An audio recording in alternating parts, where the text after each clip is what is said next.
Hi, everyone. From 1Route, I'm Jeffrey Ross, and you're watching the 1Route Roundup, the show that spotlights individuals making a positive difference in the telecom industry. Today, we're joined by Katia Gonzalez Gutierrez, currently the head of fraud prevention operations and services at BICS. She's previously held positions such as the pricing manager and product project engineer for Proximus, pre-sales consultant for Manhattan Associates, and with over 15 years of experience covering risks in different industry areas such as MNO, OTT, IoT, enterprise, cloud communications, and wholesale, she has become a true rock star in the fight against fraud. Katia is also the chairwoman of the i3 Forum's Fight Fraud Work Group, which consists of over 50 telecoms providers that represent customers from over 100 countries. Katia, bienvenida. ¿Cómo estás?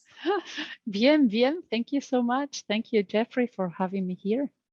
We're glad to have you here. Sorry, I fumbled there at the end, but most guests, and probably by now our audience is going to realize I will fumble with my words often, so it's no big deal. More than anything, maybe it'll just make it a even more relaxing environment. You make me feel comfortable like that. Katia, what I love to ask everybody in the very beginning, so our audience knows, is where in the world are you today? I'm based in Europe. I'm based in Brussels, actually. So I'm Spanish. I moved here, well, many years ago, actually. And I stayed here in what they call the center of Europe. Some wouldn't like it, but well, small city, small country, but very interesting for a living. One of these days I need to come to Belgium. I'm trying to remember, I was told one time that Belgium is like the Texas of Europe. So I need to put that to a test and see if it is like that. That's an interesting comparison. I don't know. The thing that comes to mind to me is the waffles, but yeah. The waffles, the chocolate, the beer. Yeah, maybe that's the key ingredient there between the correlation of the two is the beer. Well, Katia, again, thank you for your time today. And one thing that we really like to do is, again, shine a spotlight on you. And we really want to dive deep and get your opinion on a few things. But really, to start off with, I truly enjoy hearing people's journeys and how they got to where they're at today. So can you tell us a little bit in a nutshell how you got into the telecom industry? Yeah, I'll do my best because it hasn't been a very traditional journey. It's been, complicated in the sense that, so I'm an engineer, computer science engineer, but I actually never worked in it as such. So I got out of university and decided I didn't want to do exactly that, keep on, coding for a few years and then move to something else. So I started doing some consultancy, mainly in the supply chain industry. How I got there, I don't even remember, so probably by chance. So I stayed there for a few years, and then at some point I decided I got the opportunity actually to start working for the Belgian operator, Proximus, called now. It used to be called Belgacom. So I started working there, and that's where I discovered that there was an international sense in the telecommunications. And I learned about BICS, that used to be the international branch of Proximus. At that time, BICS was owned by Proximus, but also by the MTN group and by Swisscom. And that's how I learned about all these international aspects on the telecommunications that is, a little bit unknown, I would say, to the general public. So I still now struggle to explain to some friends what I what I do for a living. It's still a challenge. They know it's telecommunications. They know some of them got that it has to do with fraud, but that's about it. So 100% understand. You know, when people ask me what I do for a living, I always just say that's a good question. I don't know. Well, I have to ask you, through your experiences, especially on the wholesale side of things, you know, let's go over there.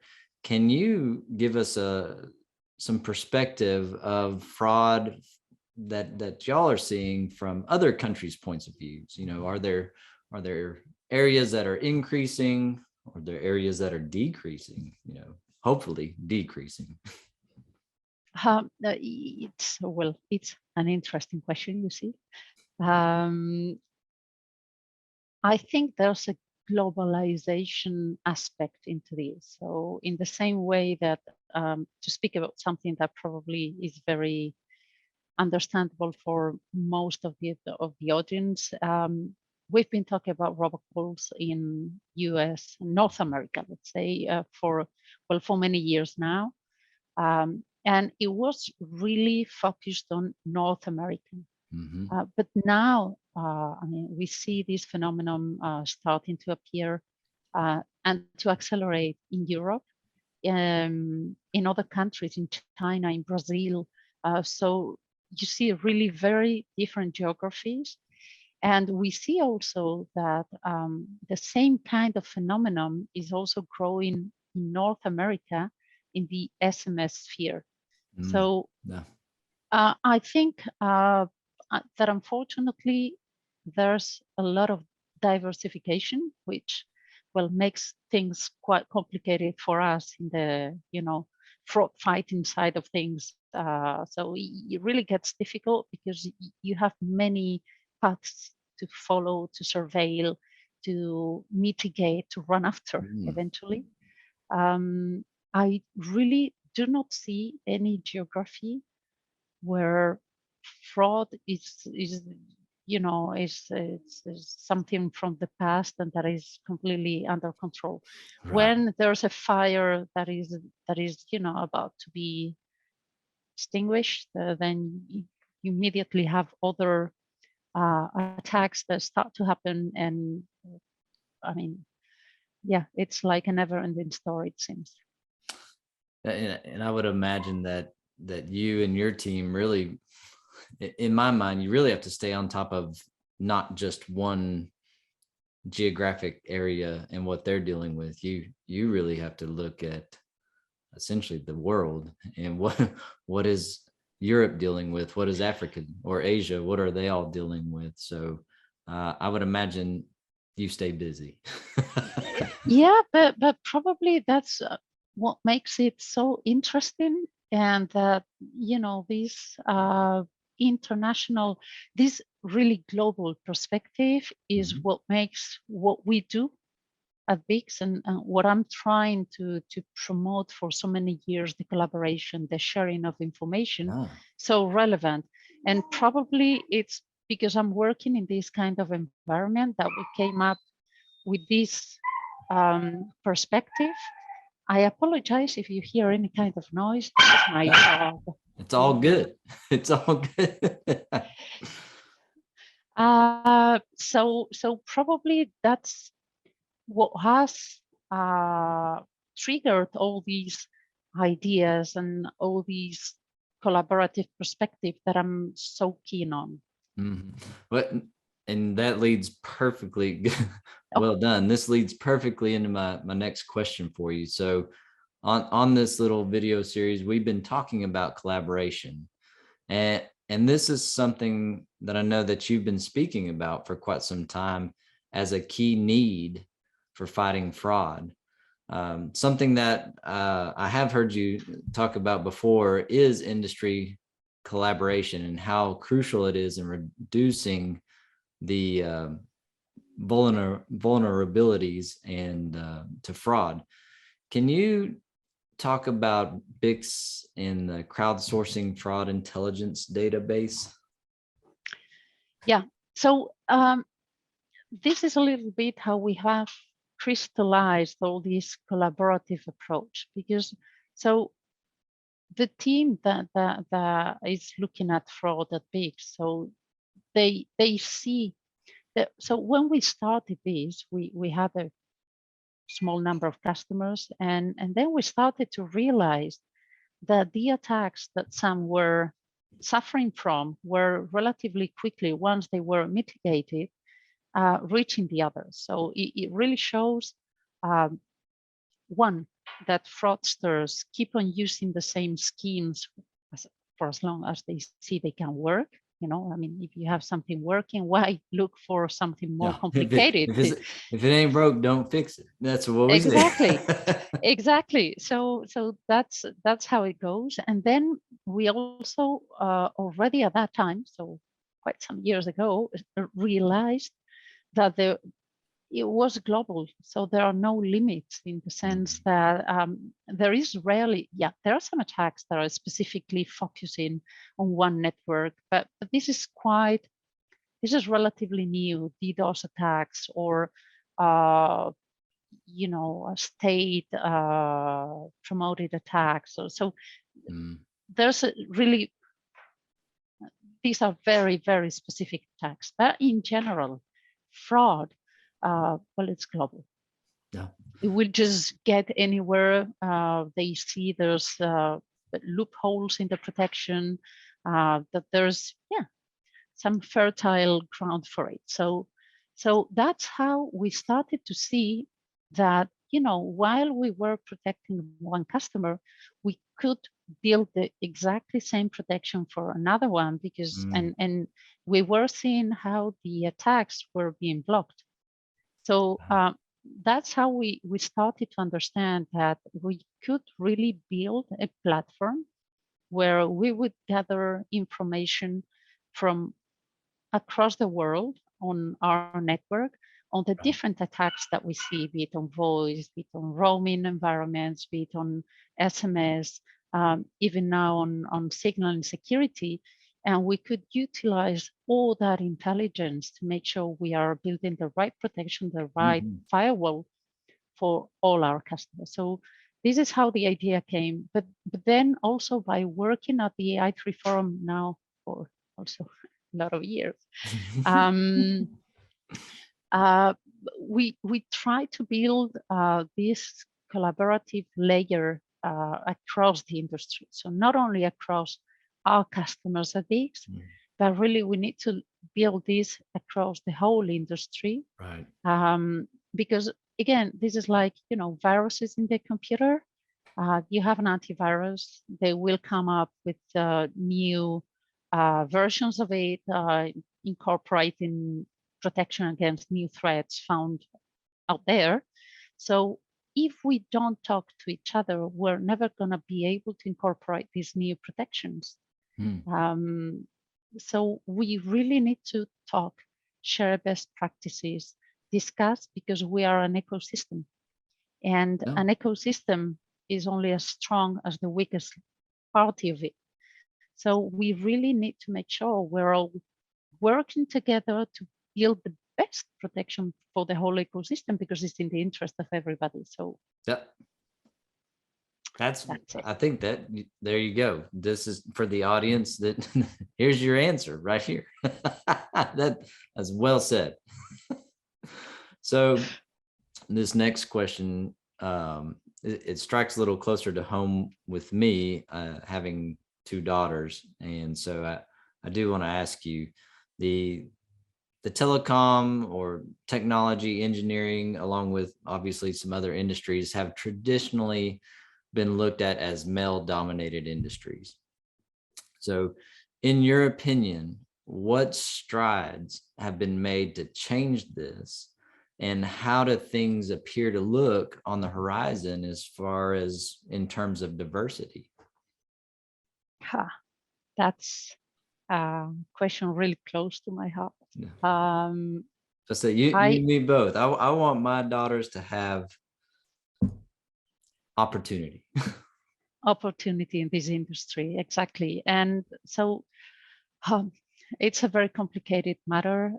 First of all, because it touches to the very grounds of our own society. So it's a matter of culture, of education. Why do we have so very little ladies going to STEM studies at university? Why is it? Why do we keep on building stereotypes at home for our boys and girls? So there are, very fundamental questions that also lead into the situation that we have, where we do not have enough diversity in this industry. You often go to events, I also do. And first, we see the very same faces very often. Culturally, there's not much diversity. Gender-wise, it's a little bit the same. Age-wise, we're all more or less on the same. We're all young, Katia. We're all young. We will remain young forever. What I mean is that we do not have many young people. Yes. We have even less young ladies joining the industry. So I think we need to, so we have a shared responsibility, all of us. So there are a number of, right now, I think we are much more open to this. So there are a number of initiatives out there that try to at least raise awareness around this, the fact that we do not have enough diversity. And it would definitely be in the interest of the industry. So the industry is evolving a lot and very quickly now. Digitalization,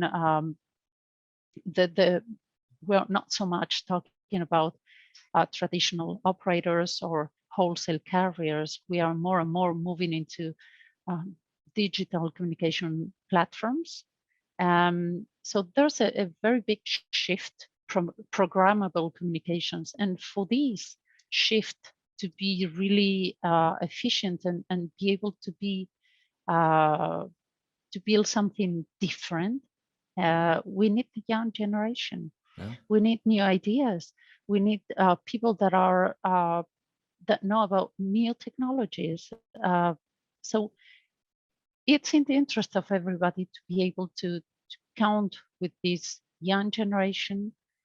There are many studies, I don't have in mind any of them right now specifically, but there are a lot of studies that show that diversity, gender diversity, age diversity, cultural diversity in a company bring benefits, and I'm talking about financial benefits. Yes. So it really makes sense. I have been lately collaborating with the Inclusion Hub.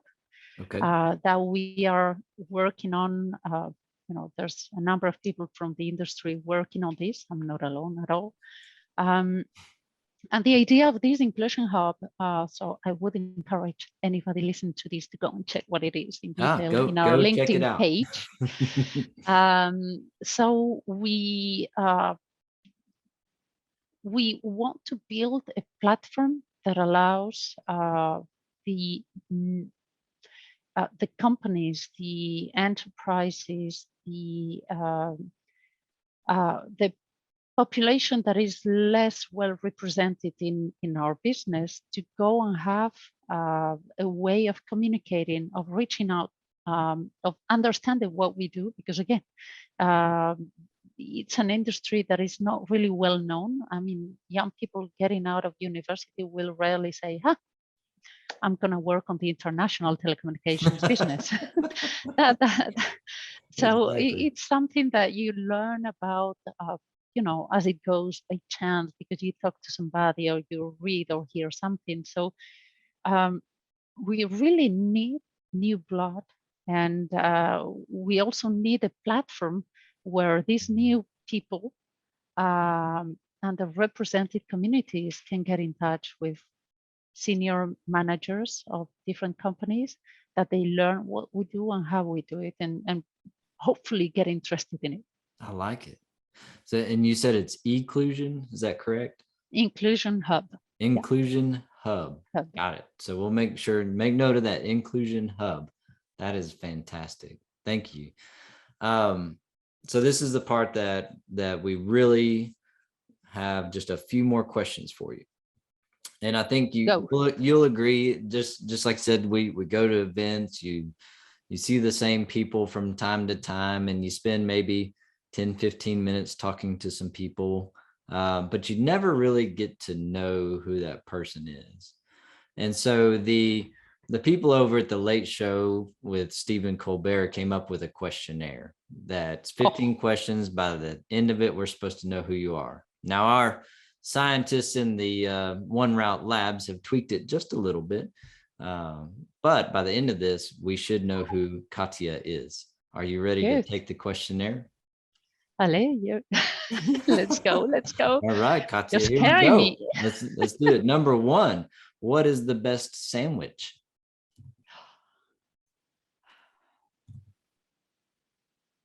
Hummus sandwich. What was that? Hummus. Hummus. Yeah. I'll give it the Texas twang for you, the hummus. I don't eat meat, so I need to tweak everything a little bit. So. That's okay. That's okay. What is one thing that you own that you should really throw out?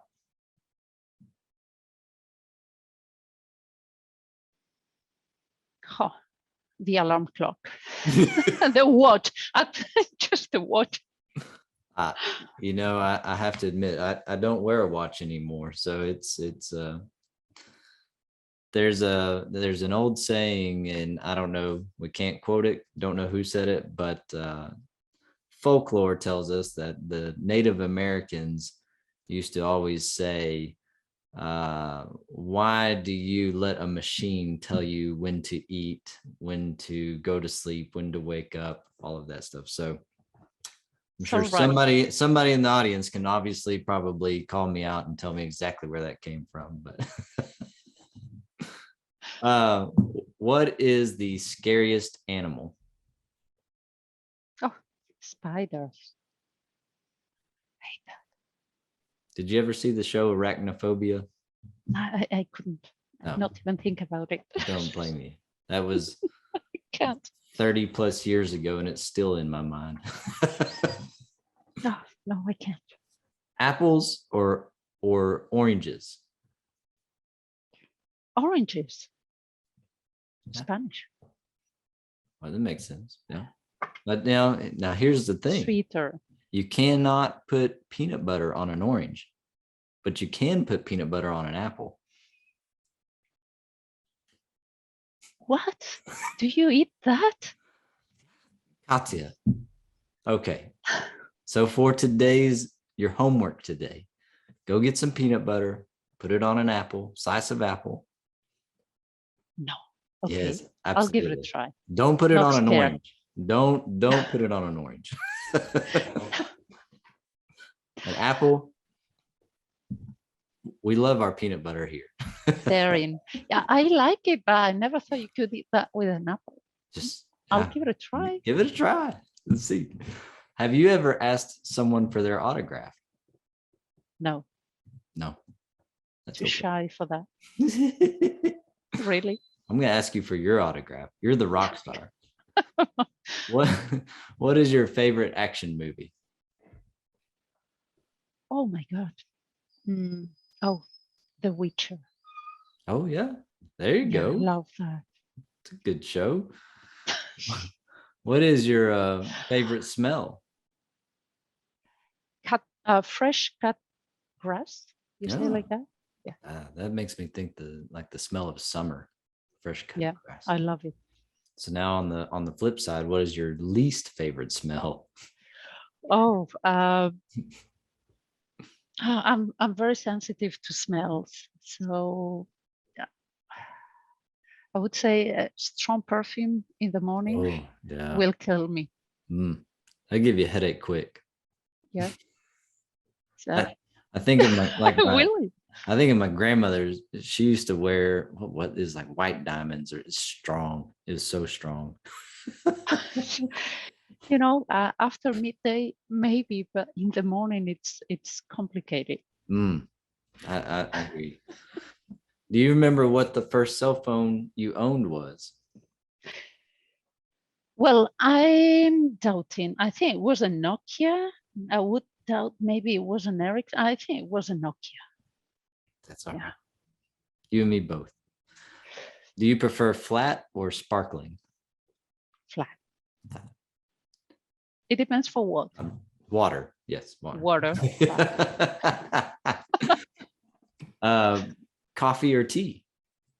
Coffee. Yes. Do you like your coffee with anything or just a little bit of milk? No. Yeah. That's okay. No sugar.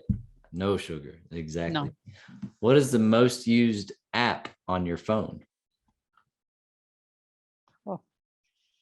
Oh, maybe WhatsApp. No. Communications. You use a phone to communicate. I use it to communicate. Yeah, I try to limit the rest because then, you know, time flies when you use all these other things. So I have decided to limit as much as possible. I hate to feel I've been wasting my time. I have so little spare time. I really hate it. Exactly. I'm with you. You get one song to listen to for the rest of your life. Oof. What is it?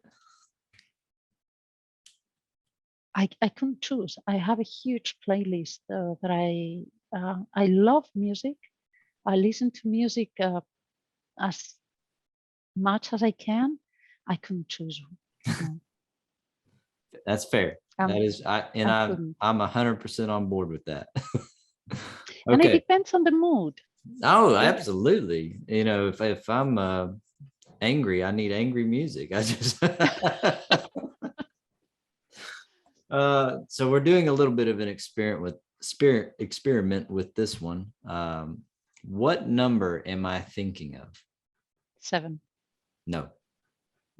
But that is the most guessed number. No, it cannot be. Yes. Most people have been saying 7. So it's close though. It's divisible by 7. How's that? Oh, come on, divisible by 7. That's not an easy one then. All right, here's the easy last question for you, Katia. Describe the rest of your life in 5 words.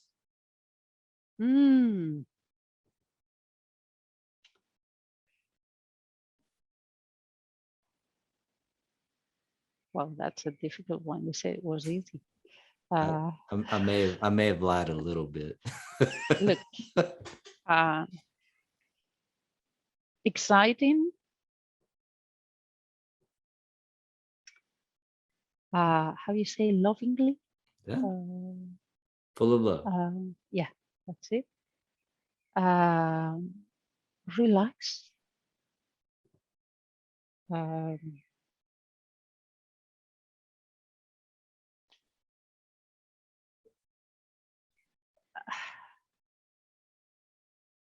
Healthy. There we go. Uno más. Yeah, I don't want to say wealthy. Doesn't matter. Long. But yeah, you're right. Long. I love it. It's fantastic. Katia, you are now known to at least the audience, whoever watches this. So you are now known. All that's left to do is roll out the red carpet for you, my friend. Look into the camera and tell us what's on the horizon for you. To be very honest, I'm quite focused this year in all these diversity inclusion aspects. I really think we need to move ahead as an industry, but also as individuals. We have a role to play. So I think we all should understand we have a role to play, even if it's small. So, you know, we can give it a push. And then, well, the horizon on fraud and security is flourishing, unfortunately. So, I mean, what can I say? So many new things. Striking new initiatives by the FCC in US. So we're certainly not going to be bored in the next couple of years. So See, will be interesting to see the benefits they bring, if any. So I like it. I like it. Katia, thank you so much. And for the audience, whoever's watching, make sure to do all the social media stuff, click subscribe, like, share, all the stuff you're supposed to do. And this is Katia, why we need to hire younger people to do what I'm doing that know how to say what they're supposed to say. So, thank you, Katia, so much for being with us today. And we look forward to the next go round. Cheers. Thank you, Jeffrey.